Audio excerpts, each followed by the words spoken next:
can get started.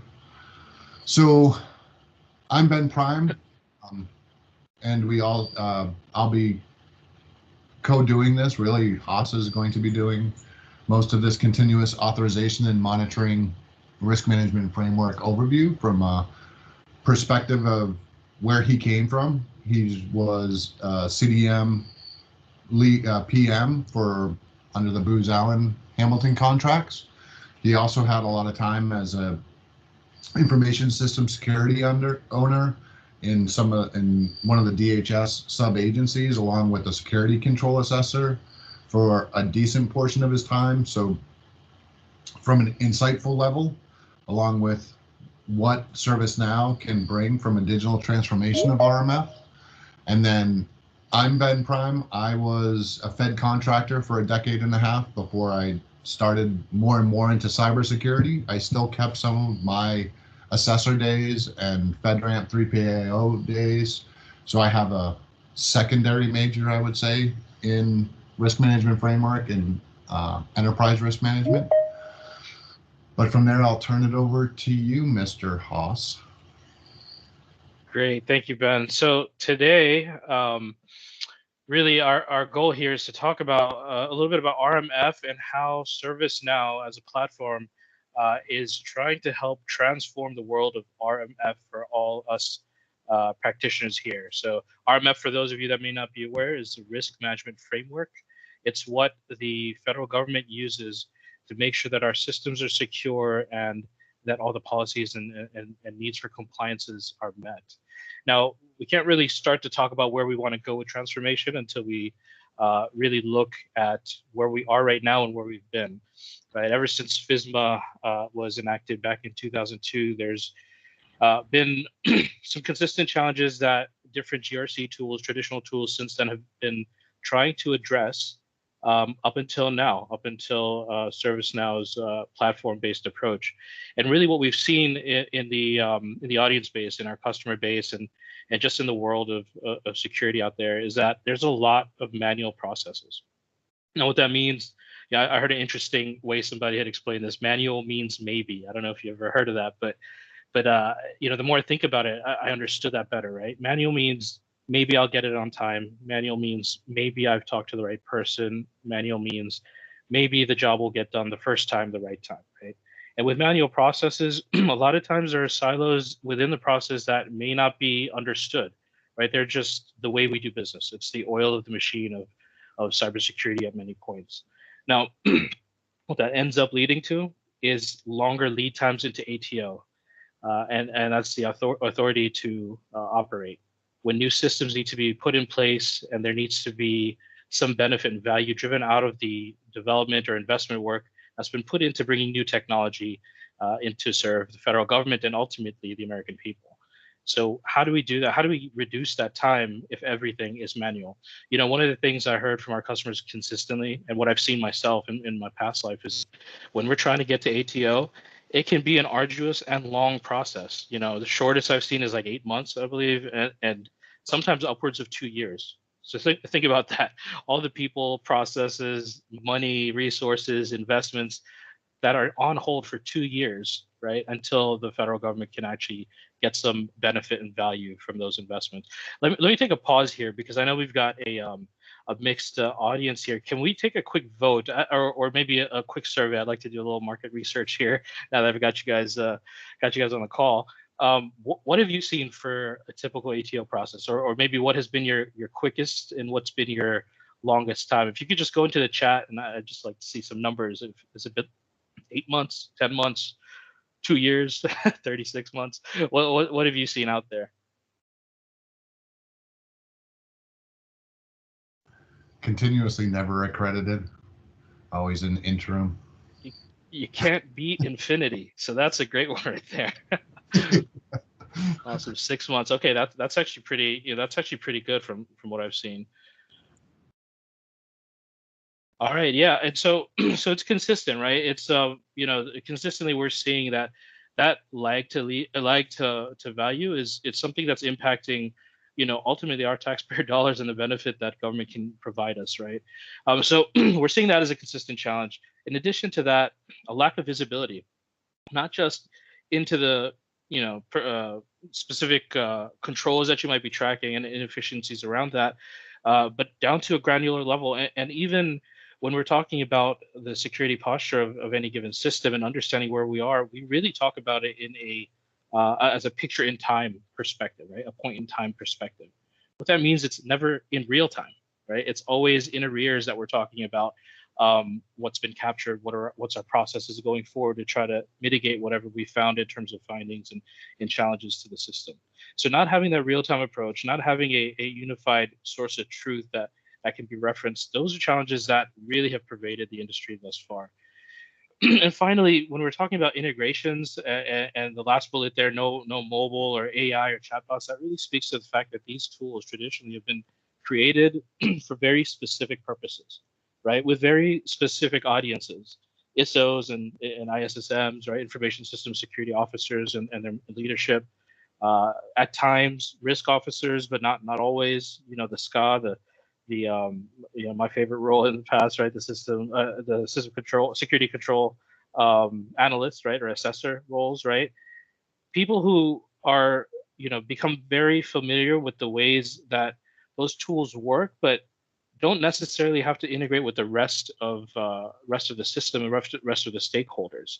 And it's not a natural or organic process to understand the security posture of a system or to even assess. Instead, it's an exercise that actually gets everybody on edge. Any stakeholder that's related during the time of an assessment, it's really one of the more stressful times in their career, right, or in that project. And so, how do we remove these challenges? How do we transform RMF, and how do we modernize it, right? When we're talking about technology and where innovation has taken us, ServiceNow really speaks to what some have called the fourth industrial revolution. Fourth industrial revolution, sorry. Yeah, well, what that really means is it's not just modernization for modernization's sake. It's not just digitizing pieces of paper or spreadsheets and throwing spreadsheets into the cloud, right? It's really to have efficiencies created and better business outcomes, better resolutions to what your mission is trying to resolve. And so as we're addressing these challenges to RMF, we're really looking to transform how RMF actually helps the federal government and ultimately, again, as I say, the citizenship that it serves. So with that, I'll go ahead and pass it back to you, Ben.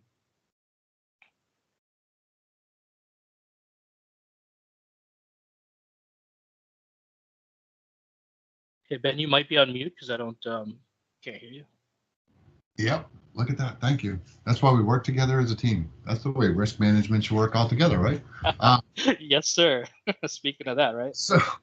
So when we talk about ServiceNow has a full breadth of, if you want to call it our federalized way of governance, risk, and compliance, or you want to shift to the Gartner integrated risk management, we do both. We are a platform of platforms. We make the world of work better for even risk management.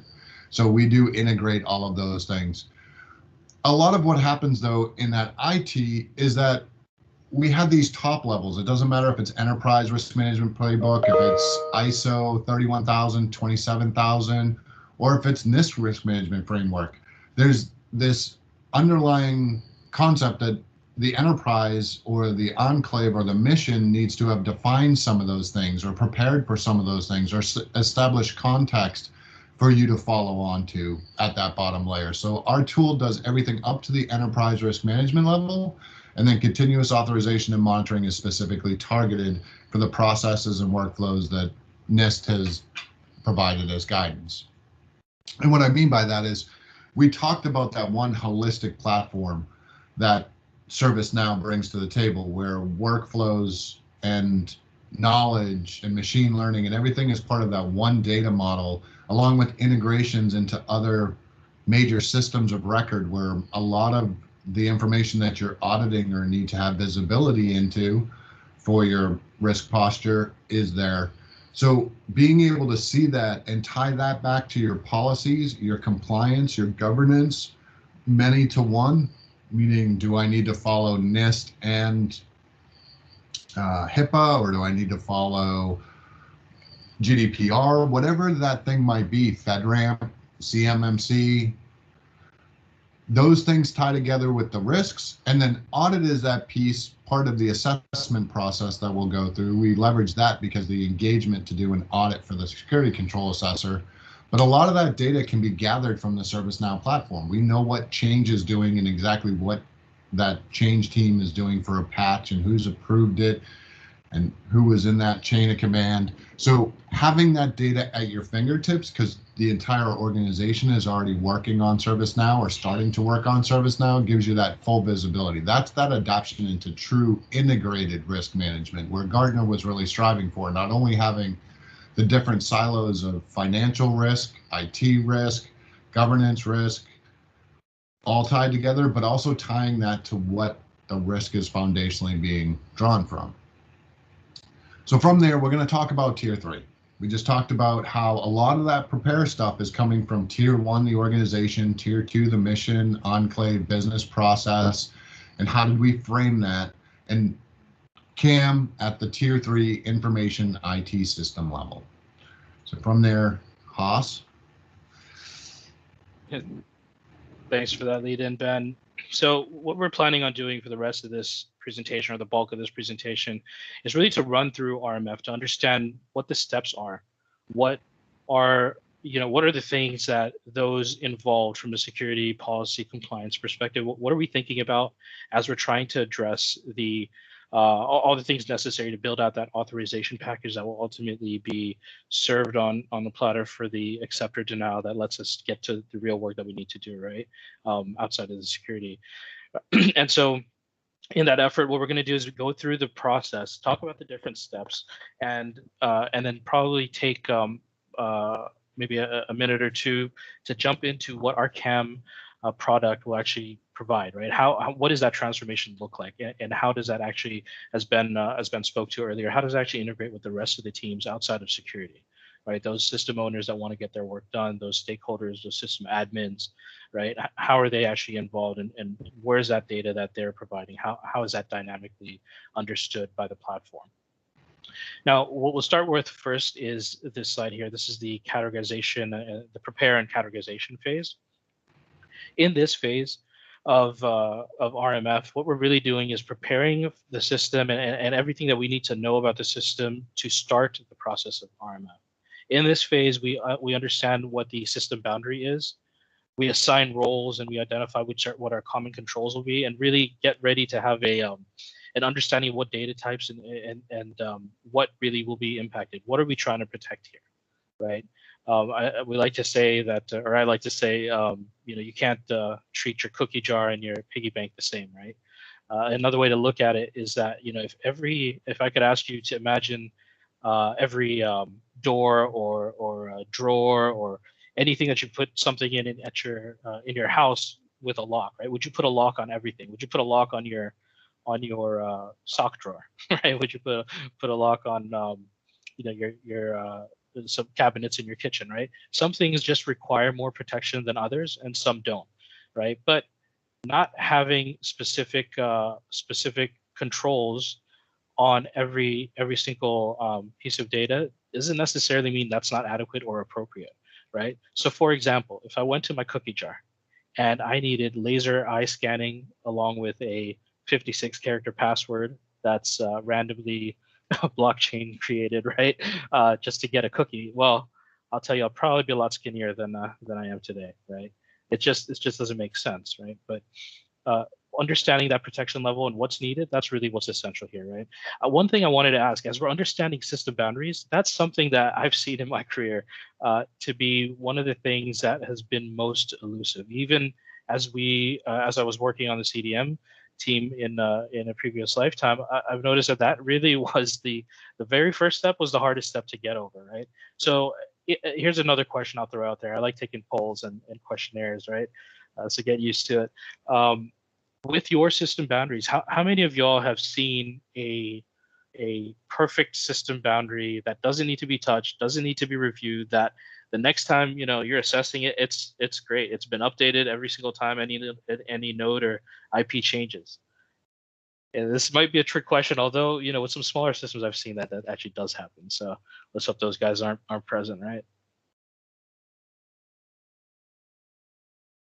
quick vote. Oh, silence means agreement. That's even better, right? That means nobody's seen that.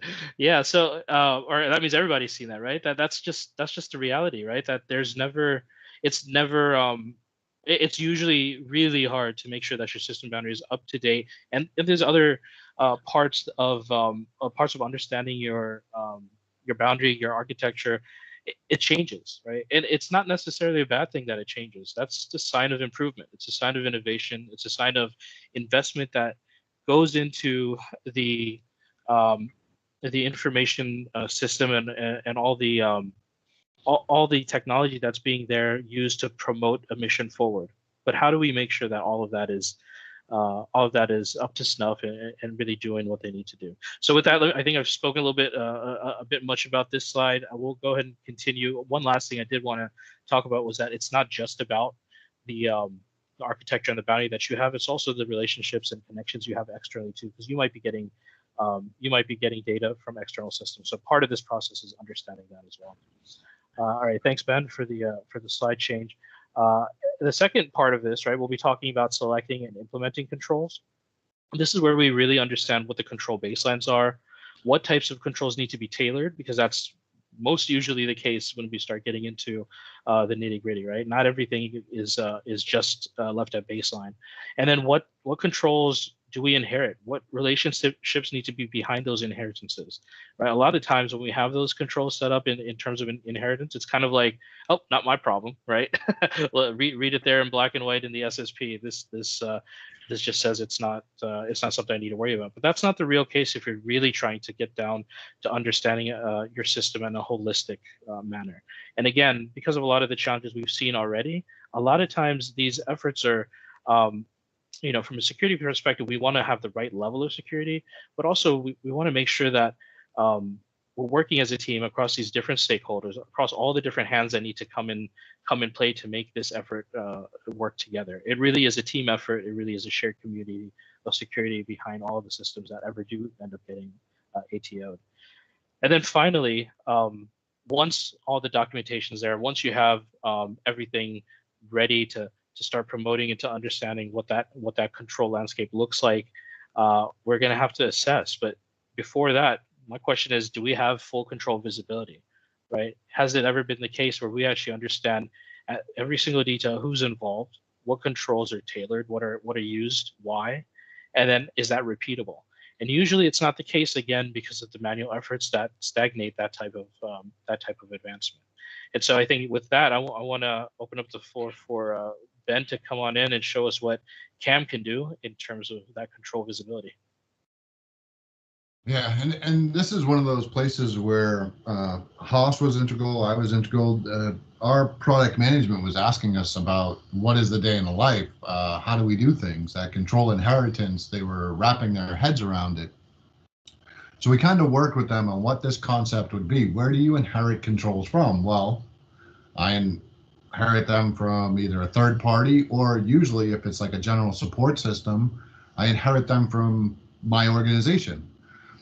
So we went to that epiphany of, okay, so if you're inheriting it from a third party, you could bring that data in, or if you're inheriting from the organization, wouldn't you have already done that within the concept of our integrated risk management suite? And the answer was yes. So that's where we came up with the understanding of baseline controls.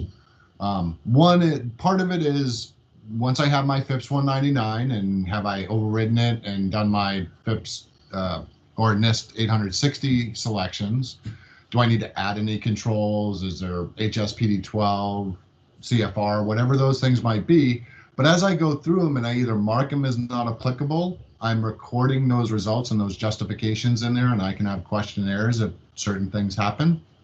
But inheriting from a common control and creating a common control. Foundationally, we said that if I'm going to inherit, I can't just inherit from the ether, like Haas was talking about, because I don't know if I'm inheriting risk or security. And in my days, I was before FedRAMP when I was an assessor. So I would assess, say, the Exchange email server, and then I would come back two years later and they'd be like, oh, we put that in Office 365. It's just up in the cloud, no FedRAMP. And I'm like, well, what are you inheriting? their security or what? And they're like, I don't know, we just don't have to do it anymore. So that's where we got that concept of when you create a common control. If I was to say in my system boundary, I will be the provider of that common control, then I actually have to go through its full life cycle of attesting to it, monitoring it, testing it through that. Then it becomes an inheritable control. So now when I go to inherit a control, I'm not just inheriting from the ether, I inherit from the control provider, and that control provider actually shows me as continuous status. Now, as this changes, since my boundary is linked to my not applicable controls, my inherited controls, and my baseline controls, I do have full visibility and I can flag things that come up. If I want to say SI controls are critical to me because I have a critical confidentiality, well, I can bring those things in and I have that understanding in my realm. I think that's where a lot of different systems don't actually link as well together, along with understanding what's going on in the organization. This control can go non-compliant because we're watching IT. It could be a configuration management control, and I'm going to inherit that from the IT admin staff.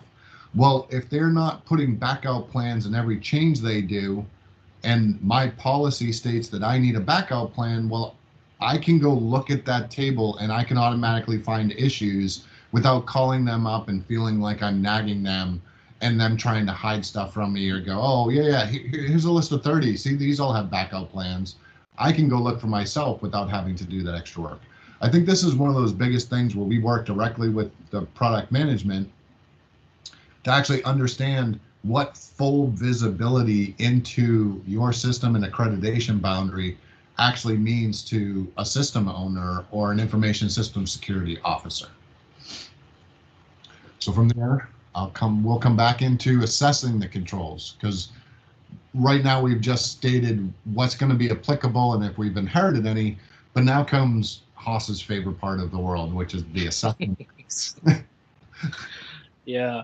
Well, I was going to stop you, Ben. What do you mean people are going to hide the truth from you? Isn't security forefront of everybody's mind? Why would an admin do that? I see you laughing there in your screenshot there. So yeah, with that, it's perfect segue right into the assessment phase, right? And this is where I lived a lot of my world, right? Most of my life here in security, and I, the thing is, assessors play a very, very important role, especially in this critical juncture of trying to get to ATO.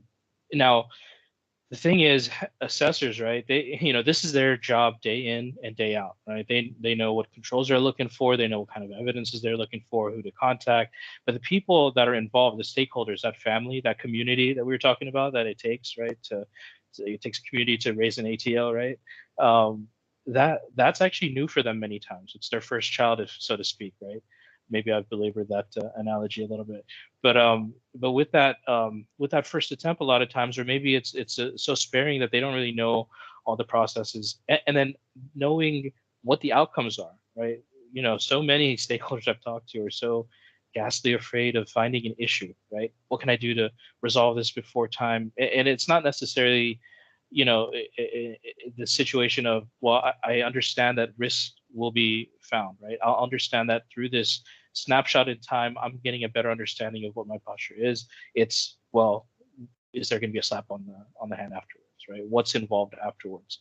Now, understanding that the storyline, the process, and what's involved is part of the job of the ISO, part of the job of the SCA, the SCA, as they're working this. But as Ben said, right, a lot of times when you're operating on fear, when you're operating with that bias, you may not be able to do the best work, provide the best work. So where can we remove those barriers if there can be opportunities for automation, opportunities for some orchestration across systems and integrations that are deeply connected as we are with CAM within our CMDB within our platform, right? When those opportunities are there to just get the data right from the horse's mouth, right from that common source of truth, that single data model and platform, then really you're limiting that exposure to bias, that exposure to action based on fear that may happen at some times, right? But here we're talking about assessments leading into the ATO process. And as we're doing that, we're having interviews, multiple interviews with multiple people. Ad hoc issues come up as we're reviewing evidence and artifacts, and as we're leading into the ATO, thinking about the future, how many times I can't count the number of times actually that I've seen artifacts from 3 years ago, stale artifacts that are still being used as relevant today, with no life cycle in mind, to say that, hey, that's not really relevant in today's use case, right? And then finally, in that assessment process, as we're finding out the results of these tests, finding issues and the findings that come about, what do we do with them? What's the mitigation process? What kind of poems are generated afterwards, and how are they tracked? Right? Those are some of the challenges that we have to address as we go through this ATO process, because at the end of this, we really want to be able to have a solid authorization package that really captures the essence of the system and how to move forward. All right, so with that, can we go on to the next slide, Ben? Thank you, sir. And assessment is really right at the right at the end, right before we get into the authorization phase, when we need to communicate what findings there are and what risks there's some tolerance for, right? And from there, we get that negotiation between the risk officer, the ISO, the system owner, right? What really can be mitigated? What can be accepted? How else are we going to be dealing with those findings, and what are we okay with moving forward with? Now, with CAM specifically, we're not only just able to track that residual risk from the control shortcomings, right, in terms of implementation, but also inherent risks that might also be within the system, again, because we are so deeply connected within the platform CMDB. And then finally, we're able to track plans and actions, right? These are the poems of mitigation. What's the next step, right? Okay, we'll give you this ATO, or maybe a conditionary ATO. What is that 6-month plan? What is a 90-day plan? What is a milestone, and what do we need to fix, and how do we track that along the way? And you're able to do that when you have all those points of information, all those CIs that are related, deeply integrated, again, within a CMDB that's a single source of truth that the ServiceNow platform can be. All right, Ben, I think they're all ready to see one of our top features here, because at the culmination of that assessment authorization process is this beautiful document that we've all had to touch and deal with, and I don't know how many countless hours I've stared at. I wonder how simple ServiceNow can make this for our customers. You're on mute again, buddy. Haas, I really like how much of the actual artifacts you put in there, because that whole process, you gave just a bunch of small scenarios that are painful in the day-to-day life. There are so many more scenarios that are painful in the day-to-day life, which is why we get to that 6 months to 18 months or even longer to do the accreditation. Going through that, and the bulk of the work that we just showed you can walk through, now you still have to produce a 400-page artifact, which for anybody's intents and purposes is not how you want to end a whole bunch of work, is to do a whole bunch more. So that's the other piece that we came up with. This was one of those things that we asked, like, we really wanted from our product management. So they put some extra effort into it, but we made it a template. So when you finally get through that authorize and into those monitor stages, you can click a button and you can generate an SSP. If you want to change some things and go back in the stages and then generate the new SSP with just a couple little changes, you can do that. Now, from a ServiceNow perspective, you want to be living in this whole assessment, where you've done your assessments and you've gotten your issues, where you have everything under your risk summary, from how many critical change requests, how many regular ITSM incidents or security incidents and their criticality, along with the vulnerable items or poems that are associated with this. You still want all of this at your fingertips. You're still going to be living that life cycle, But at some point in time, everybody wants the artifact. Either an auditor comes in and says, okay, show me your SSP so I can read through that, and your contingency plan or your access control policy. So they can do some deeper dives on the interviews and come back with other ad hoc questions. So making this document is not the fun thing to do.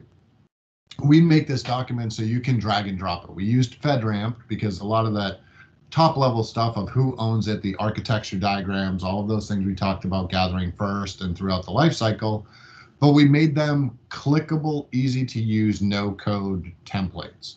So you can fill in an HTML formatter, what we call a WYSIWYG. What you see is what you get type editor, and you can put your logo here. You can click a little box and say, I want the field for my system accreditation boundary to populate right here. And then we'll go through, as you step through all of those 344 controls, we'll walk through them and populate them. As if you said, while you were doing your control assessment, was this implemented? No. And you should have a not applicable. Or was it implemented and who owns it? Those types of things is what will automatically generate for you with just the click of a button. I think this is a big one and a big push on the product management part to get it into the first release. So from there, what actually goes into that continuous authorization and monitoring? And I'll grab this one because, like I said, my background is a lot of the security stuff with the secondary and integrated risk management. But a lot of the other security tools that we can communicate with are the configuration compliance, your STIGs, your SCAPs, your benchmarks, your USGCB, if anybody's still using that from the Windows XP days. But continuously monitoring vulnerabilities or threats, security incidents that could be against that system. Again, we went back to SolarWinds, and I think it's only the 5th time US CERT has put out a bulletin. Last time maybe Ben Kapersky selling the antivirus, but these are big things that can impact the system accreditation boundary. And by knowing these, I mean, you can figure out where you need to come back to. And Haas brought this up before in the beginning, way up in the beginning. What happens if a change is, I'm just going to open up another IP address? To ITSM and the ITIL methodology, uptime and availability, that might be just a little minor thing. Oh, and another port, that's easy.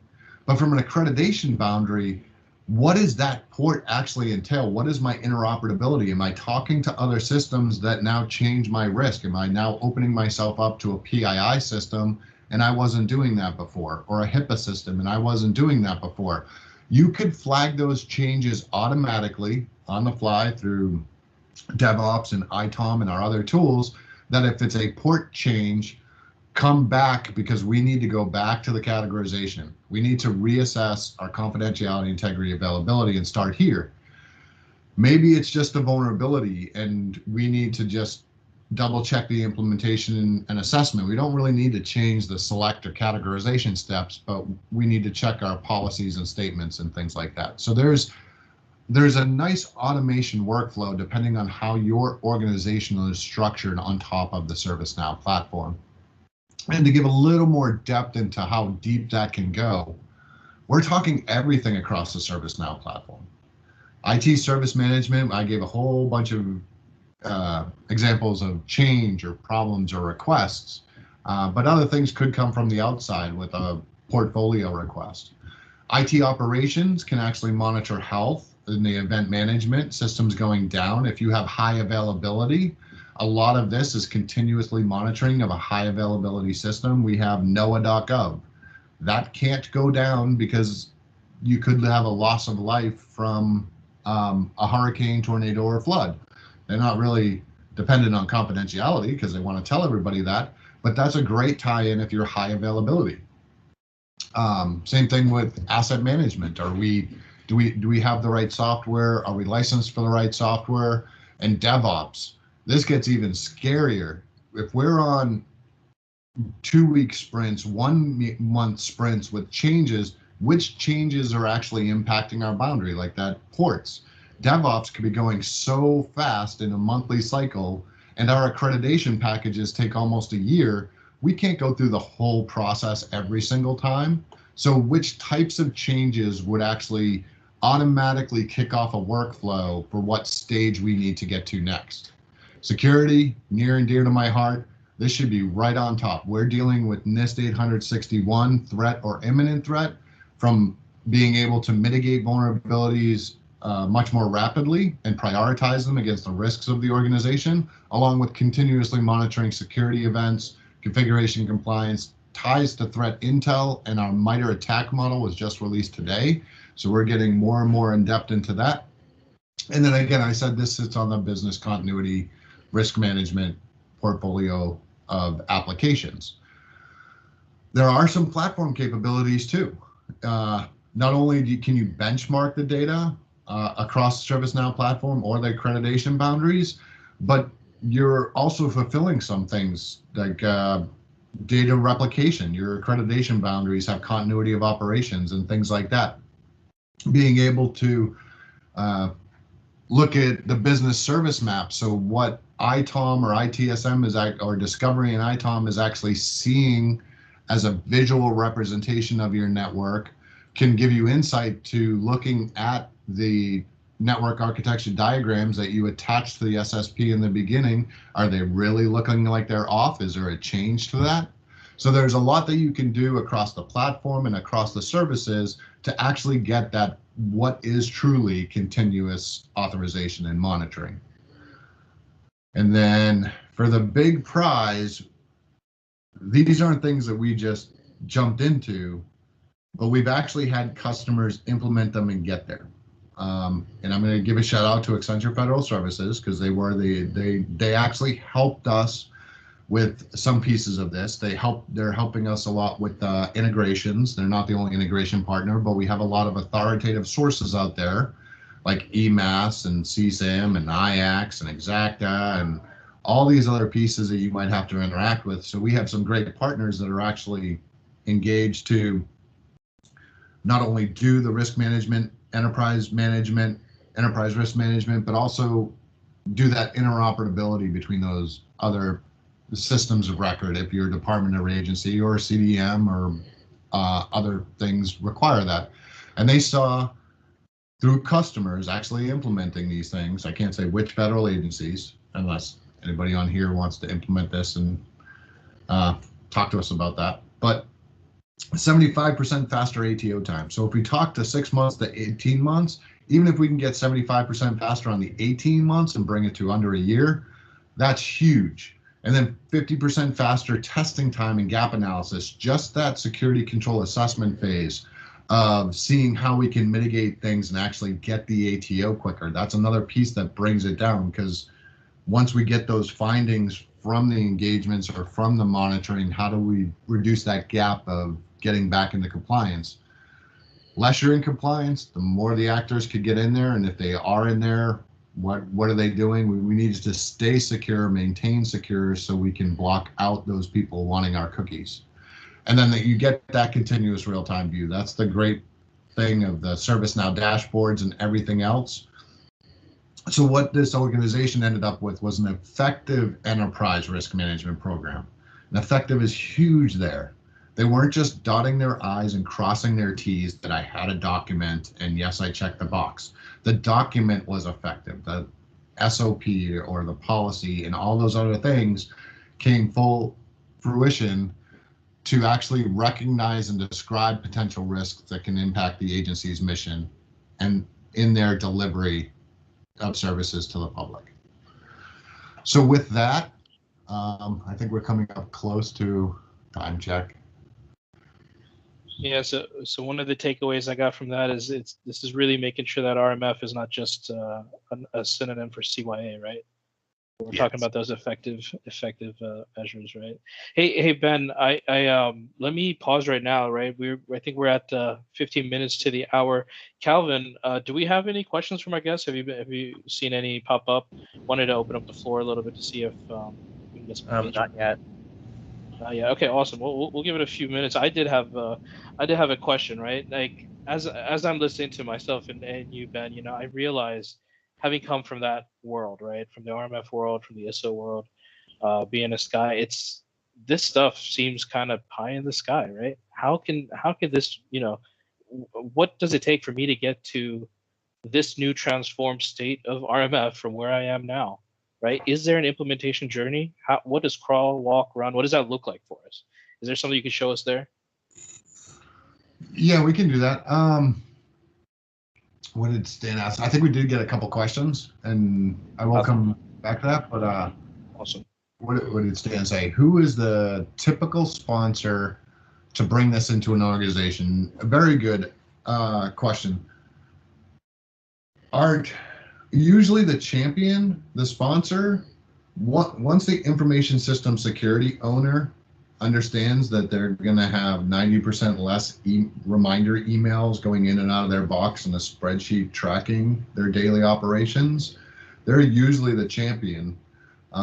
But from the visibility level, when we get into some of the dashboards at the chief risk officer, chief information security officer, CEO level, that's where it all comes together, because they're the ones, well, in federal, you might even have to go to Congress. Like, I think that's where we really hit the mark, is when you get a breach and you have to go before Congress with your brand new risk assessment to attest to you were doing everything you possibly could to mitigate this and the attackers were just better. That's the scariest, biggest piece. And I think that's where it resonates. If everybody has their stuff together and it was this organized, that's where I've seen people really jump in on this, on sponsoring it. Like, we really need this. We got to get this across the organization, and we got to bring it up to the enterprise level. It's nice at the system owner level, but it can really hit those elevated positions too. You didn't have anything on that one, did you, Haas? No, that actually led. That was actually a on-point question. Kind of led into what Maya was asking as well, right? Yeah. So the maturity journey, I'd love to say, yeah, you can install this day one and it's everything out of box. A lot of things that I showed are out of box, like the selectors from FIPS 199 to 853, that's already there for you. If you have specific policies and control overlays, those are going to be things that are specific to your organization, or how you want to test things. Yes, NIST said the agency should do vulnerability scanning in the organizational defined. There's a lot of those organizational defined things that you're going to have to get to.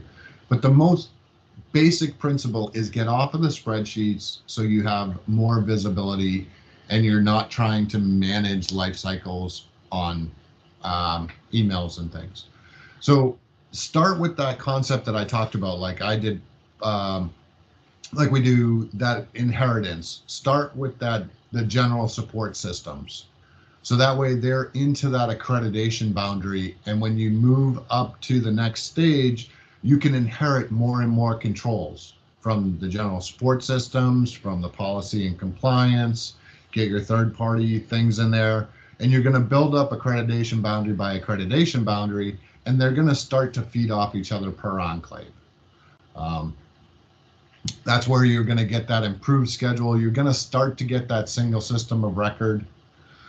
The visibility is going to be right there. Everything's going to start to populate. We do have a lot of dashboards out of the box.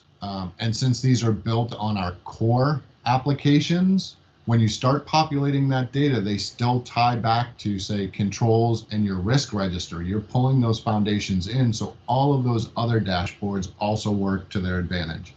We do have some for CAM. And then that issues and tracking. There's going to be a slight step there. We make an easy button. I could click a brand new issue and add a task, and it would be a milestone. But what is your process? What are your thresholds? Who do you want to annoy more often or escalate? And what do you define as accelerated response? How quickly do you want to get through these? And that goes to the value that Accenture Federal did with their customers and assessing them, is what did they see and where did they want to get to? Some of those customers didn't really think they could get to 75% faster efficiency. They would have been happy with the 25%. If we can go 18 months to a year, I'll be happy. Or from a year to 8 months, I'll be happy. They didn't expect to go from 18 months to 6 months. Like, that was just epic. Like, where do you want to gauge yourself? Then you get into continuous authorization and monitoring, really getting those key risk indicators off of the platform for that solution. What questions do you want to ask the system, and at what timed intervals to get your data back so you can make decisions about this?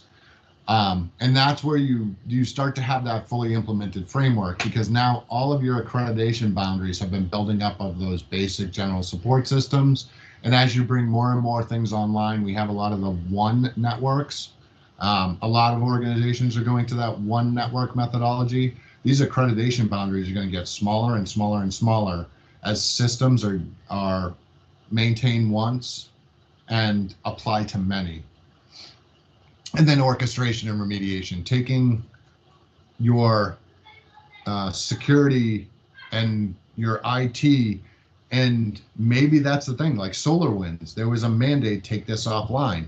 There could be a button that sends it through everybody's process so they get visibility. The change control board, the ISO, the authorizing official, all know that this mandate came out, and everybody's going to do their work right now with almost no human interaction to block and remove something from the network or patch something on the network.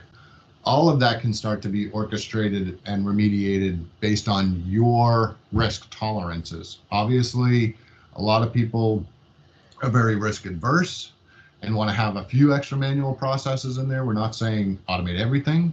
And some people, in certain boundaries, if it's just my kiosks, I can be more risk tolerant and accepting and let everything happen automatically. Like, just every time a patch comes in, just don't even show it to me, just get it done within minutes.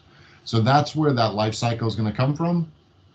And we usually go with some of those partners. We have a list of partners that have specifically been trained on and updated on this CAM plus our integrated risk management suite. So that's a good place to start there, is probably get that second information knowledge share from your trusted advisors. So one of the things that really pops out here is the more organizations leverage our platform, not only are they building out that CMDB, but that really speaks back to accelerating RMF as well, right? Getting from that manual is maybe to the orchestration level, right? I always say it's an orchestra deserving of Bach and Beethoven and all the greats. So once we get to there. Yeah, and that's one of the things that came up in a call just before this was, do I have to do everything on that reevaluation? Or if a department or agency only wants to do a subset of A123 and ask me about a subset, there's a lot that's built into our GRC audit engagement where we can take an accreditation boundary in and only scope a sub portion of the work. So we don't have to come back, and a lot of people do a third of the year increments. I want to do technical controls or certain families this third of the year. We can scope that too. It doesn't have to be a complete shift from your standards, but you'll see a faster repetition as you start to adapt. We're in it for your life cycle and your journey.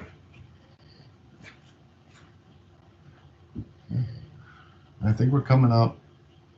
I guess if we have no other questions, we should leave it for questions. We wanted to plan for questions, so we're going to leave like 10 minutes. And you can always come back to us for one-on-ones. We both cover federal, Haas and I. So we're always here to help.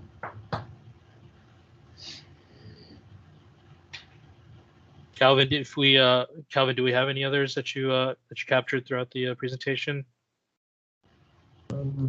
No, so there's not in the chat, but I was going to ask, how do organizations move from 0 to 3 and see, like, how do they bring in all, like, people, technology, and processes for this? So this is a high level one slide right. of a decent deck, and we would actually engage with each individual organization of what values did they want to hit, what milestones did they want to hit for each one of these. Like, I just want to get my critical digital assets into the system. I just want to get 3 of them. So we would plan that time and see how long and track how long it took us, and then understand how much value it was. And even within the application, when you get into audit engagement, you can track cost of the time it takes you to do the actual like security control assessment during the assessments or during an audit phase or during any of those things. So you just need to hit your values of, do I want to do it faster? Do I want to do it cheaper? Do I want to do it more granular?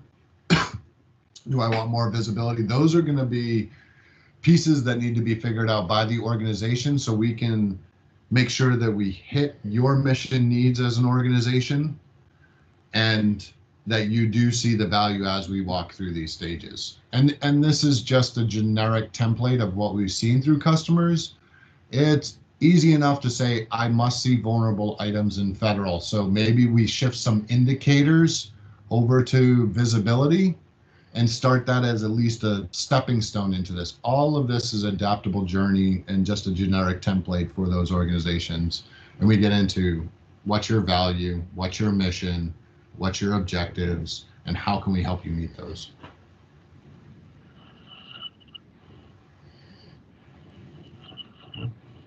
Okay.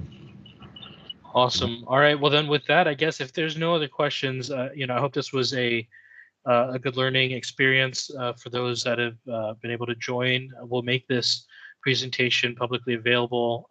And if you have any other questions, please definitely feel free to reach out through through any of the resources that you have to connect with us, Caresoft, or to us directly. Appreciate everybody on here. I appreciate Ben and Calvin for the support as well. And with that, I'll give you guys back the remaining 5 minutes to start your weekend early, hopefully. Thanks again, Haas. That was great. Thanks, everyone.